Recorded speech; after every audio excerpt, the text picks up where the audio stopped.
Hello. Um, it's been a little bit, but I am back with some more Pokemon stuff. Um, I plan on doing some more VGC eventually. I'm kind of at a point where I'm not really. I don't know. I was having fun with the restricted meta, and now there's not going to be restricted, and it's just kind of a weird shift for me. So I don't know, but I did decide that I would hop into doing another draft league. Um, I recorded some of an AABL run before, and I'm not sure if I did anything other than that. But right now, I'm planning to do a another league, and that's going to be the Battle for Rights number 4. Battle for Rights is a tournament, I guess, draft league, but it's faster paced. Um, and the donations for entry are donated to currently Black Lives Matter. I don't know if they plan on doing other charities or just sticking to that one because that's one I think they've done since they started. But it's a great group of people doing a great thing, and they were in need of someone to take over a team, and I decided, well, I would love to have fun with the draft league, and so I hopped in. So before I get into the team, I'm going to go over kind of the main rules because it's a little bit of a funky fun league, and I'm going to try to treat it that way. So it is a low tier league, as you can kind of see from this first bit here. Not all fully evolved Pokemon are allowed. I'm not going to go through literally everything, but the big things. Dynamaxes. Dynamax is allowed, but you can only Dynamax with a Pokemon from your NFE tier, which is the last tier in your list, basically, and it's a not fully evolved Pokemon that's not super good, and that's allowed to Dynamax, which I think is really cool. So that's your max captain. Um, no evasion boost. It's standard Smogon singles rules aside from a few things, so there's no evasion boost, but you are allowed to use accuracy lowering moves, and that's not just Night Days, that is like Sand Attack as well, the mods confirmed to me, which is pretty nifty. I think that there could be some fun stuff done with that. Um, all this other stuff is relatively standard draft stuff. So I'm just going to hop over to, that's the calc, to the team that I got. I didn't draft it. Some of these Pokemon were drafted before I got the team, but I did make a ton of changes, and I just kind of picked a bunch of stuff from the scraps that I really liked, Pokemon I've had fun with, think I can have fun with, while still trying to make my cores and stuff work out. So this was my S tier pick. And you only got one S tier, and you couldn't pick them with points. I had a really good one before. I had Porygon 2, but I don't really have fun with Porygon 2. And I wanted to make this team, something I could have fun with over just trying to win every week. And so I really like Whimsicott. It's got so much versatility. It's very fast. It can run offensive sets. I've had a lot of success with offensive Whimsicott in the past. It can also run support sets, kind of bulky sets. It can do a lot of things, and I really, really like it. Next up is Escavalier. This one I kept from the team that was already drafted. Just a really strong Pokemon in low tier, especially. It's super slow, which is great for Trick Room, and we do have a little bit of Trick Room options, which I like. But yeah, solid defenses, great attack, and it can run some really nice offensive sets. It's slow, which can be good in Trick Room, bad a lot of other times, but it's just bulky, fantastic typing. I think it's a really good steal for the team. Next up, I've got our Turtonator. Turtonator is what I picked for Fire and Dragon because you want a Fire for a Fire Water Grass core and a Dragon for a Fairy Dragon Steel core, and there weren't a lot of great options for either. And I really like it because it learns Rapid Spin now, which I actually didn't know because I haven't played a Draft League since Gen 7, and I think it learned it in Gen 8. So that's really cool. So it gets Rapid Spin. And it can do a few other things that are pretty neat. It's got Shell Smash. It's got, a solid defense stat, solid special defense stat as well. Honestly, the offense and speed is where it's lacking. So really, Shell Smash is, I don't know, I think Shell Smash is good, but it does have surprisingly good defensive options. Next up, I chose Trevenant. I didn't want Whimsicott to be the only grass that we had to lean on. And so I went with Trevenant because, well, it also adds a ghost, which is good to have so you don't get bopped by stuff that breaks with normal and fighting moves. But also it's another Trick Room setter, because as I mentioned, this thing's super slow. This thing also really slow, although Shell Smash, is a thing. But it gives us a Trick Room setter, gives us a solid grass that can run defensive sets, I think, more reliably than Whimsicott. Um, Great abilities. Harvest is what you use a lot with berries. Frisk is pretty solid though, and Natural Cure is really, really nice. So I think it's a fun Pokemon to try. A lot of this is kind of weird because it's low tier, so it's not usually Pokemon that I would talk about as like super up there.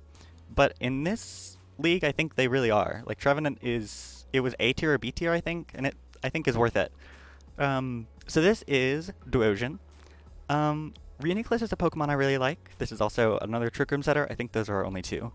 Um, Amazing offense. It keeps the same special attack stat that Reuniclus has, as well as speed stat. Really, all you lose is defenses, which in fairness does make a difference. But same as Reuniclus, 3 fantastic abilities. Regenerator, Magic Guard Overcoat, Magic Guard great for offensive Life Orb sets like that, or if you just want to have something eat a Toxic, because Toxic is allowed on, you're allowed to use transfer moves in this league. But Regenerator is great for maintaining your health on a Pokemon like this, and it can hold a Violate and make those defenses a little bit better. But it is a little susceptible to knockoff. So it's something I'm kind of interested to try out. I think it'll work a lot like Reuniclus does, and Reuniclus, is a solid bulky attacker, Trick Room setter, status absorber, does all those things. So I'm excited about it. Next up I have Pikachu. This one I kept from the previous draft just because it's an electric. I wanted an electric, and it's Pikachu. It's fun. It can hold Light Ball, which I'm going to go ahead and put on it, just so you can see it there. Because if you look at the rules, it's in there somewhere. You can have it as a max captain, but if you max captain it, what am I trying to say? If you max captain it, you can use Gigantamax, but you can't use Light Ball on Gigantamax Pikachu, or a max captain slot Pikachu, period. So this one cannot max, so we can't max our Light Ball Pikachu, period. It has to stay non-maxed. But still, in a low tier draft, I think it's a pretty hard-hitting electric. Dies to pretty much a poke, but hits really hard, and it's got pretty solid speed for what it is, so I think it'll do pretty well. Next up, we've got a Slurpuff. This was actually a really cool fairy to pick up, despite the draft already being over. This was something from scraps. It can do really cool offensive stuff with Unburdened Belly Drum, is what it's mostly known for. But in low tier, I think it actually shines a lot with different stuff. It's got Calm Mind, and it can use Wish, so it can Wish Pass. And its HP stat is not bad, it's 82. And it's got really solid stats all around. Solid defenses, surprisingly good speed. 85 special attack is certainly not bad for a Calm Mind set kind of thing. And so yeah, I think it can do a lot of really interesting stuff, and I think it's all around a really good pick. Phalanx, I basically just have because I really like it. It was left over at the end of the draft, and I did already have a great fighting, but I dropped it because I just can't pass it up. It's one of my favorite Pokemon. I love it. It's most of the team I tried to draft stuff I can do a lot of different things with because I want to mostly run really fun sets and that kind of thing. And Phalanx doesn't really fit into that. It kind of does one thing. It does no retreat plus coverage moves, and then it tries to get a sweep or some damage.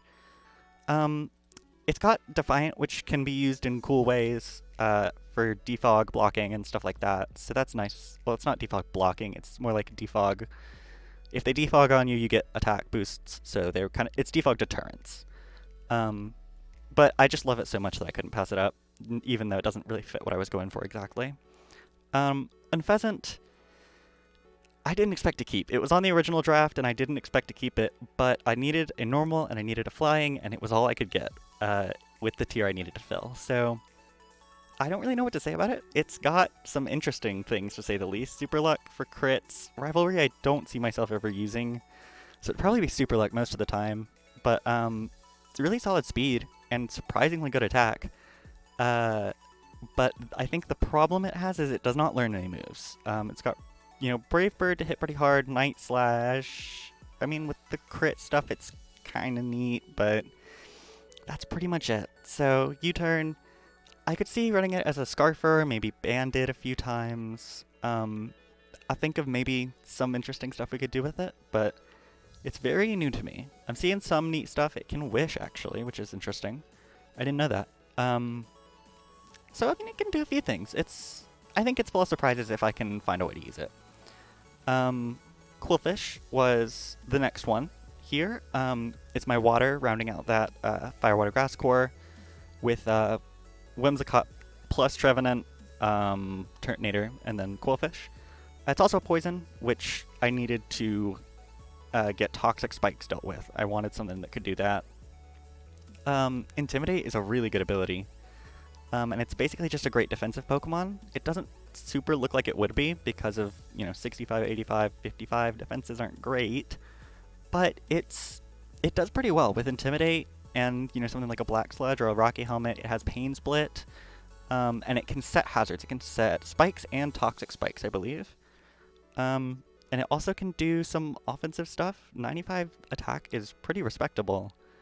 So it can do a decent bit of damage. You can do kind of a suicide thing with Explosion, or you can run, I don't know, I think it has a few things it can do. It gets some interesting coverage moves, and it gets a lot of support. You see Haze, you see, I know it gets the hazards, Taunt, there's Toxic that will never miss because it's poison, which I really, really like. So it's got a few things that it can do. And then last pick here, well, not last pick, but last Pokemon I'm going over, is Pupitar, and this is my low tier, or NFE pick. And so this is the one that can Dynamax. I didn't have an item in Showdown to signify Dynamaxing, so I just gave it Tyranitar, but yeah, I really, really like this as a Dynamax pick. I didn't expect this, but it learns Dragon Dance, which is just amazing. And so you can DD, I mean, it's 51 speed, but that's not that bad for the low tier, especially things aren't super fast. Get a DD up, 84 attack is not bad. Shed Skin is a fantastic ability, just 33% chance to knock out status. With a Violite, it gets pretty bulky. You can heal with Rest if you want to chance it. Can be offensive, as you would expect, or kind of a bulky thing to take hits. Gets rocks. Obviously, you have to kind of watch out for those water and grass hits. But it's really quite solid, and I'm very happy with getting it out of the NFE tier. So just to give kind of an overview, I'll show the roster in the doc. Let me make sure you can see what I'm looking at. I am going to be coach of the Southeast Spinda. I didn't mention that, but that's the team name. And so yeah, this is kind of the way it was shaken out. So as you can see, these are the tiers, and then Pupitar is in its own little thing, which is a NFE, and it is Max Captain. So it's the only one I can max, but I think that's actually a really fun, balanced way to handle Dynamax, and I'm really excited about it. I'm really, really excited about it.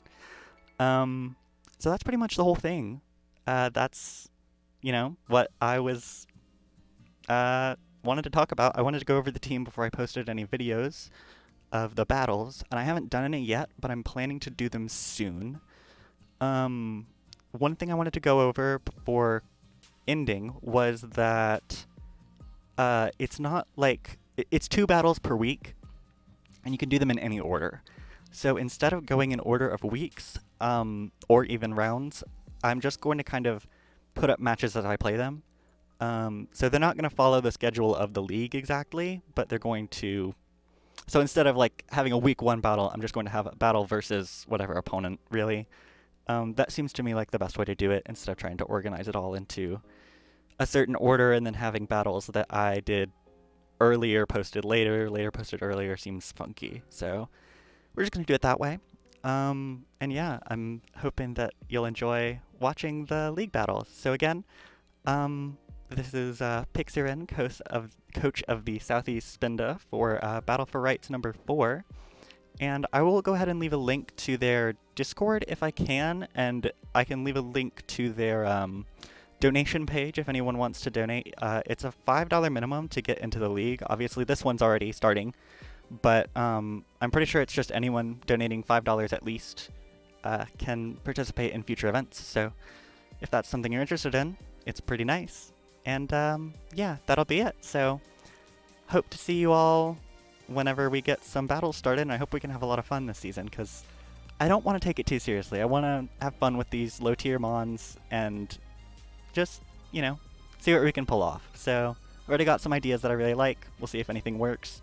We'll see if I win any games at all. If not, it's fine. But hey, that's how it goes, I guess. So yeah, I'm gonna head out and see you whenever I have my first match. Bye.